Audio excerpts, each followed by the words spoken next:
ಅರ್ಪಣಮಸ್ತು ಅಂತ ಹೇಳಿ ಸಮರ್ಪಣೆ ಮಾಡಿ ಈ ಪುಣ್ಯವನ್ನ ನಮ್ಮ ಪ್ರಧಾನಮಂತ್ರಿಗಳಿಗೆ ಧಾರೆ ಎರೆಯೋಣ. ಅನೇನ ಪುಣ್ಯೇನ ಸುಪುಣ್ಯವಾನ್ ಭವ ಎಂಬುವ ಒಂದು ಸಮರ್ಪಣೆಯನ್ನ ಮಾಡ್ತಾ ಪ್ರಧಾನವಾದ ಕಾರ್ಯಕ್ರಮ ನಮ್ಮ ನಿಮ್ಮೆಲ್ಲರ ಪ್ರೀತಿಯ ಪ್ರಧಾನಮಂತ್ರಿಗಳಿಂದ ಶುಭಾಶಂಸನೆ. हमारे शक्ति कृष्ण के शक्ति आवेश अवतार आदरणीय प्रधानमंत्री जी अपनी ओज प्रोत वाणी से हम सभी को ज्ञान देंगे.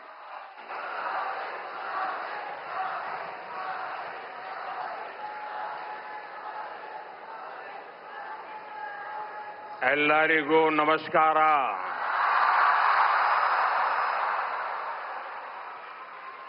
जय श्री कृष्ण. जय श्री कृष्ण. जय श्री कृष्ण. मैं अपनी बात बताना शुरू करूं उसके पहले यहां कुछ बच्चे चित्र बना के ले आए हैं. जरा एसपी जी के लोग और लोकल पुलिस के लोग मदद करें, उसको कलेक्ट कर लें. अगर आपने उसके पीछे अपना एड्रेस लिखा होगा तो मैं जरूर आपको धन्यवाद पत्र भेजूंगा. जिसके पास कुछ न कुछ है दे दीजिए, वो कलेक्ट कर लेंगे और आप फिर शांति से बैठ जाइए.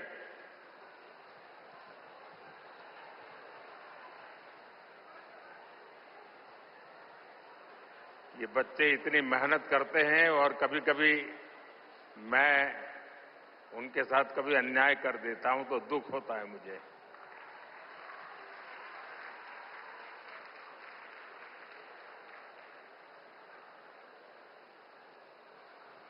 जय श्री कृष्ण. भगवान श्री कृष्ण के दिव्य दर्शनों की संतुष्टि, श्रीमद् भगवद गीता के मंत्रों की ये आध्यात्मिक अनुभूति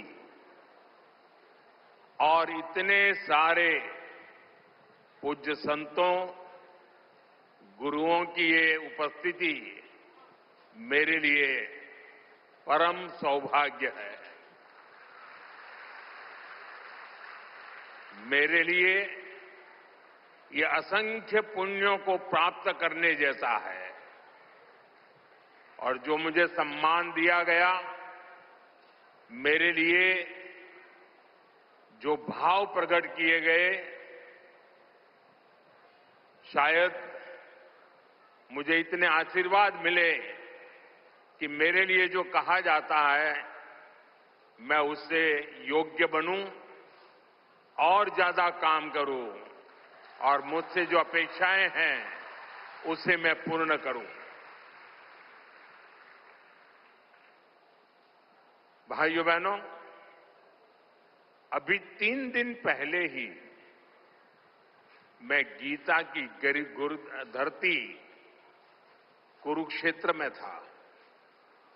अब आज भगवान श्री कृष्ण के आशीर्वाद और जगतगुरु श्री मध्वाचार्य जी के यश की इस भूमि पर आना मेरे लिए परम संतोष का अवसर है. आज के इस अवसर पर जब 1 लाख लोगों ने एक साथ भगवत गीता के श्लोक पढ़े तो पूरे विश्व के लोगों ने भारत की सहस्त्र वर्षों की दिव्यता का साक्षात दर्शन भी किया है.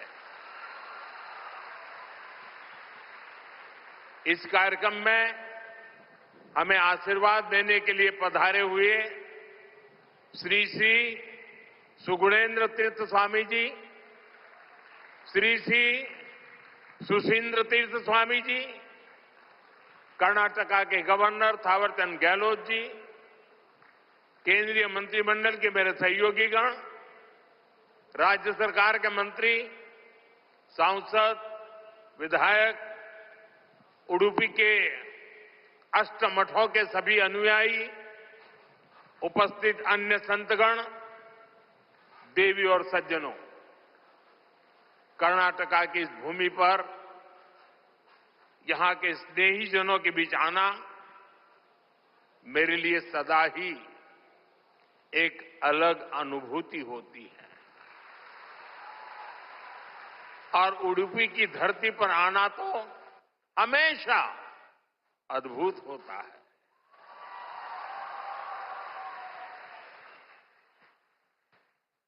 मेरा जन्म गुजरात में हुआ और गुजरात और उडुपी के बीच एक गहरा और विशेष संबंध रहा है।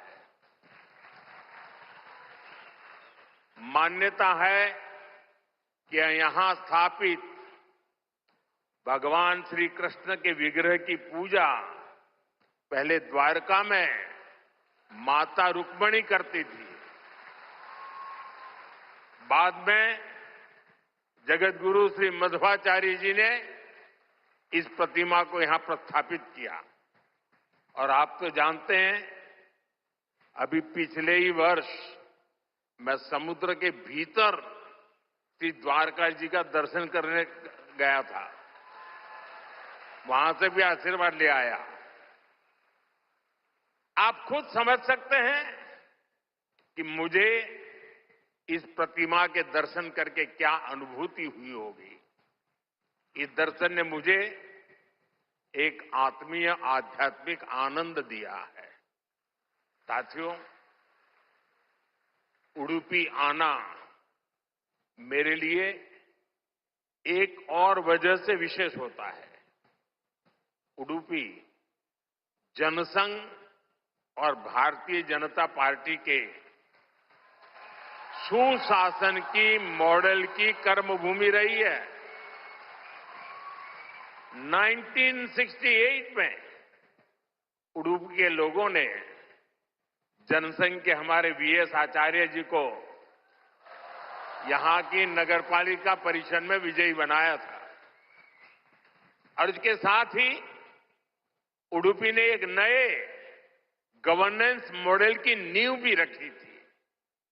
आज हम स्वच्छता के जिस अभियान को राष्ट्रीय रूप देख रहे हैं, उसे उडुपी ने 5 दशक पहले अपनाया था। जल आपूर्ति और ड्रेनेज सिस्टम का एक नया मॉडल देना हो, उडुपी ने ही 70 के दशक में इन कार्यक्रमों की शुरुआत की थी। आज ये अभियान देश के राष्ट्रीय विकास का, राष्ट्रीय प्राथमिकता का हिस्सा बनकर हमारा मार्गदर्शन कर रहा है। साथियों, रामचरितमानस में लिखा है, कलिजुग केवल हरिगुण गाहा, गावत नर पावही भवथाहा। अर्थात कलयुग में केवल भगवत नाम और लीला का कीर्तन ही परम साधन है। उसके गायन कीर्तन से भव सागर से मुक्ति हो जाती है।